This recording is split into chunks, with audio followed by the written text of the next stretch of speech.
Sabi ni Ma'am Betty, "Hoy, Tabatsoy, didisit ka nga dahil mahilig ka sa kawalang-iyan. Huwag patulan, buang din tulad ng iniidolo nila. Tama ka, pusali ang ugali." Aray ko. Nakita ko na yan eh. Hindi lang siya. Dami nila. Dami nila. Sabay-sabay, mga kababayan. Kaya nga, etong si, si Colonel Kerubin, mga kababayan, nako, kinuyog din po nila mga ka-GPnatics. Aray ko. Etong si Colonel Kerubin, nagbanta pa sa kanya ang mga DDS. Paanong sinugod? Paanong kinuyog mga kababayan? Dahil nagpahayag po itong si Colonel Kerubin, mga kababayan, ng kanyang damdamin, ay hindi po ata nagustuhan ng mga DDS, samantalang dati po ay kamping-kampi sila dito. Sa gitna ng mga aligasyon ng destabilization plot, gulo sa Senado at flood control scandal, naniniwala si retired Marine Colonel Ariel Kerubin na parte ito ng mas malaking plano. Kasabay nito, sinabi rin niya na marami umanong aktibong sundalo ang dismayado sa mga nangyayari sa gobyerno. Hindi basta-basta lumilitaw ang mga umano'y destabilization plot. Yan ang sinabi ni Colonel Kerubin sa memo ng Billionaire News Channel. Anya, madalas itong dumadaan sa isang proseso para makakuha ng suporta at simpatsya ng publiko bago humantong sa mas malawakang pagkilos. Kasunod ng kontrobersya ng Maleta Boys, nagbabala rin si Kerubin na maaaring nagagamit ang ilang dating miyembro ng militar sa mga operasyong pampolitika at propaganda. Colonel, bilang isang dating sundalo at dating opisyal na dumaan na sa napakaraming political crisis, paano niyo po matutukoy kung yung isang alleged destabilization plot ay totoo or ingay lang yan? Ay, ganito lang yan. Kasi kung mayroon naman kayo talagang gagawin, ba't mo kailangan sabihin pa, di ba? Correct. Pero meron kasing pattern na dinedevelop mo muna, gaya nito, no? To gain public sympathy. Ayon pa kay Kerubin, karamihan sa mga military official na nakakausap niya ay dismayado umano sa takbo ng flood control probe sa Senado. Are you still in touch, sir, with the members of the AFP, active members of the AFP? At kung oo, ano po ang sentimiento nila, sir, sa nangyayaring investigasyon sa flood control, bangayan sa Senado? Galit na galit sila, no, sa nangyari na itong flood control project na bulilyaso lahat, di ba? Galit na galit sila, pero karamihan nakakausap ko, mga tenyente kapitan, ang tanong nga nila, every time they see me, alam nila kaagad na where I'm coming from. Galit na rin daw ang mga sundalo sa mga ulat ng umunoy palpak na pagpapatupad ng mga proyektong dapat sanay nakatulong sa pag-iwas sa pagbaha sa iba't ibang bahagi ng bansa. So, mga kababayan, ayan po yung paliwanag nitong si Colonel Ariel Kerubin. Subalit, hindi po natatapos dyan dahil mga ka-GPnatics, nagpapakita lamang actually to ng simpatya doon sa mga ex-soldiers, di ba? Kaya lang mga kababayan, hindi po ganoon ang naging dating sa kanila, mga kababayan. Sabi ni Ariel Kerubin, ay naawa nga ako sa kanila kasi nagagamit lang sila, ang Maleta Boys, nagagamit lang, nakikita naman natin kung paano ginagamit lang sila ng mga gustong mag-destabilize, mga kababayan.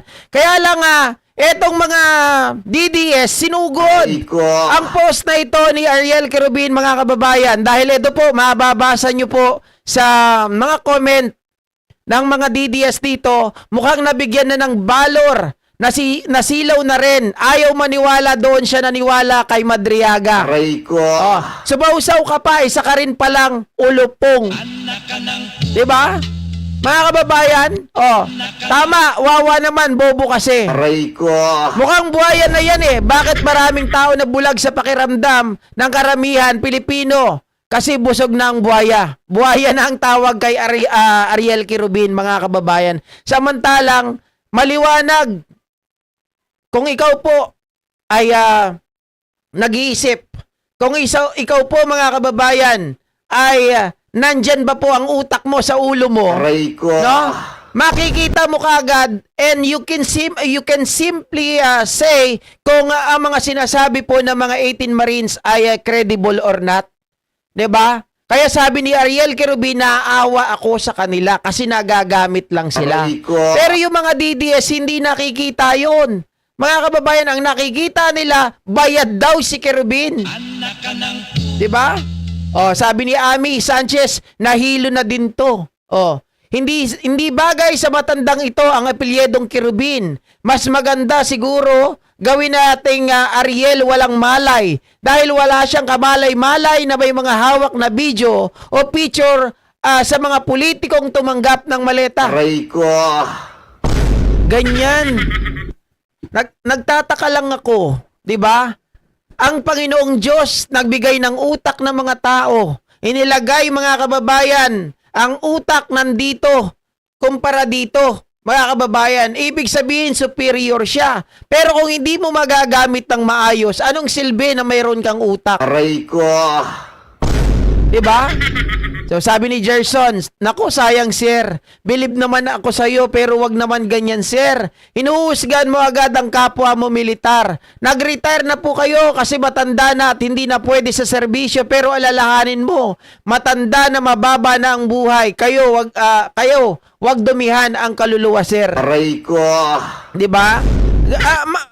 Mas marami po dito, mga kababayan, ang sumugod kaya Ariel Kerubin. Mukhang ang mga trolls ay nagsisunuran sa post na ito. Nang ito ay nagpapakita lamang ng pagkaawa, nagpapakita lamang ng simpatsya. Kasi ako talaga, masasabi ko, ang 18 Maleta Boys na to, or 18 Basureros, ay talagang, mga kababayan, kapit na sa patalim.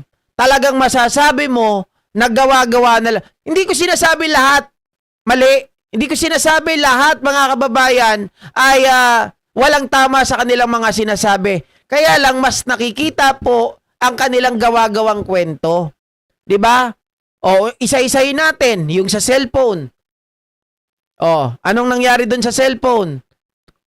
iPhone 16e.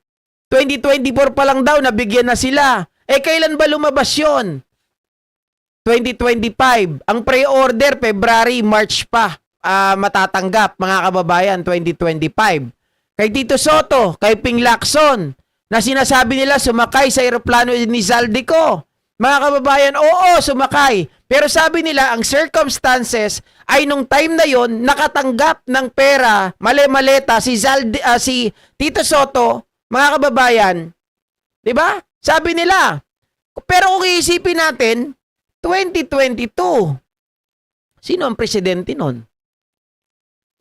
Si Digong. Bakit siya bibigyan ng pera ni Marcos? Bakit siya bibigyan ng pera ng maleta ni Pangulong Bongbong Marcos?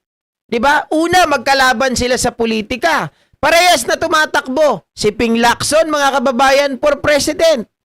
Pangulong Bongbong Marcos for president doon. Bibigyan mo ba ng pera yung kalaban mo? Aray ko. At saka nasa pwesto na ba si Pangulong Bongbong Marcos dati para bigyan niya ng pera si Ping Lacson? At itong si Soto? Magkalaban nga ni. Aray ko. Diba? So sa realidad, mga kababayan, malayo talaga na magbigay sila ng pera dito. O itong kay Laila de Lima. Anong sabi, mga kababayan? Panahon pa daw ng Quadcom. O nagdadala daw sila ng mali-maletang pera. Eh, paano sila magdadala ng mali-maletang pera? Eh, hindi pa naman kongresista, nakakulong pa si Laila de Lima. Kay Trillanes, sabi, nagdala daw doon sa residence niya. Nung pangalawa, mga kababayan, anong sinabi? Nagdala doon na, mga kababayan, sa HQ ng Magdalo. Aray ko. Bago-bago. Yung kay Loren Legarda, nakita naman natin na sinasabi nila, mga ka-GP Natics, maliwanag na sila po ay nagdala. 'Di ba? Tapos nung naging kakampi na, hindi raw nila nakita, mga kababayan. Kasi sinarado daw agad yung gate. Aray ko. Pero address ni Senator Loren Legarda. So therefore, mga kababayan, anong gagawin nila doon? 'Di ba? Pero alam natin, ang gawain ni Baligod, talagang may nadadagdag, may nababawas sa listahan. Aray ko. Kaya nga sabi nung kanyang kliyente dati, hindi dapat pagkatiwalaan, kaya tinanggal etong si Attorney Levy Baligod. At sabi nga mga kababayan, may mga nakapansin din na hinahawakan nito yung Digamo case. Ano nang nangyari? Wala na tayong balita sa Digamo case. 'Di ba? Ano nang nangyari doon? Hindi kaya nagkaroon na ng bayaran? Hindi kaya nilaglag na? Mga kababayan, siya po ang abogado ni ni Janice para po asikasuhin, mga kababayan, ilaban po yung pagkamatay ni dating Governor Ruel Digamo. Pero wala nang balita. Aray ko. Oh. Sabi ni Yix, nandito patong Kirubin na walang pants. Mabuti na hindi kayo nanalo kasi isa ka pang kuwanggol. Aray ko. No? Mga wala talaga mga jutak. Etong mga DDS na to. Hindi nila alam yung simpatya ng tao.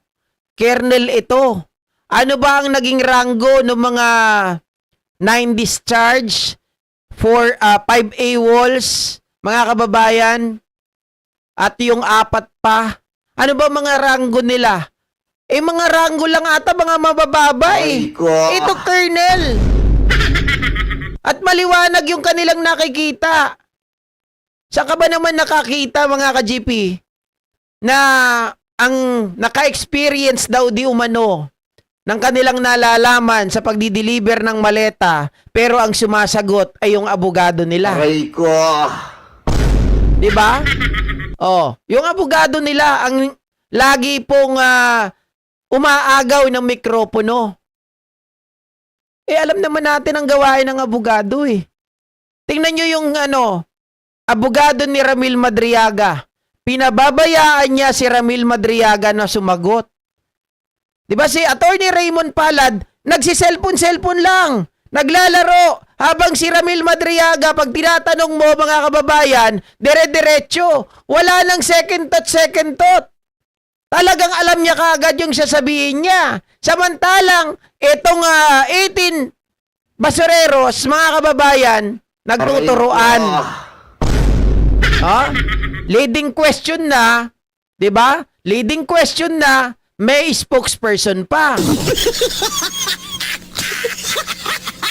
Napakatindi, 'di ba? Kaya nga sabi ni Trillanes, itong mga 'to, sigurado pag individual mo tong pinagtatanong, magkakasalabat sa labat ang mga dila nito, sigurado. Huli 'to. Baka isa diyan bigla magsabi ng totoo na kami ay binayaran lang, na kami ay kinoach. Aray ko. Nakita naman natin yung isa doon. Yes, coach. Yes, your honor. Your honor. Aray ko. Di ba ganon? Gayang-gaya ba mga kababayan? Pero hindi ako ganon na. Mukhang addict yun eh. Di ba? Mukha lang akong loko-loko. Mukha lang akong si Romy Diaz pero hindi ako addict. Aray ko. Tandaan nyo yan. Ay, mga DDS, intindihin nyo tong sinasabi ni Kirubin. Nakikisimpatya to sa inyo. Nakikisimpatya doon sa 18 basureros. No? Dapat nga hindi nyo awayin ito eh.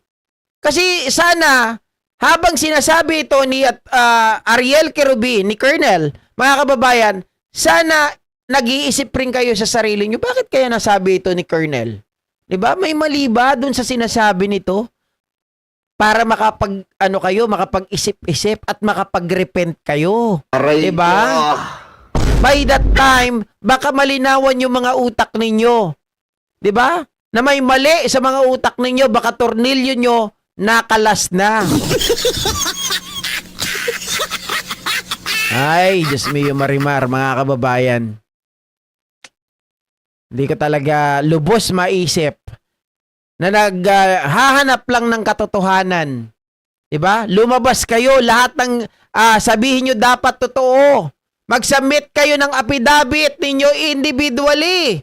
Kasi let the courts ba, yung fiscal, prosecutor, whatever, diba, to determine if there's a probable cause. Hindi naman porket sinabi mo, kasi totoo na agad. Aray ko.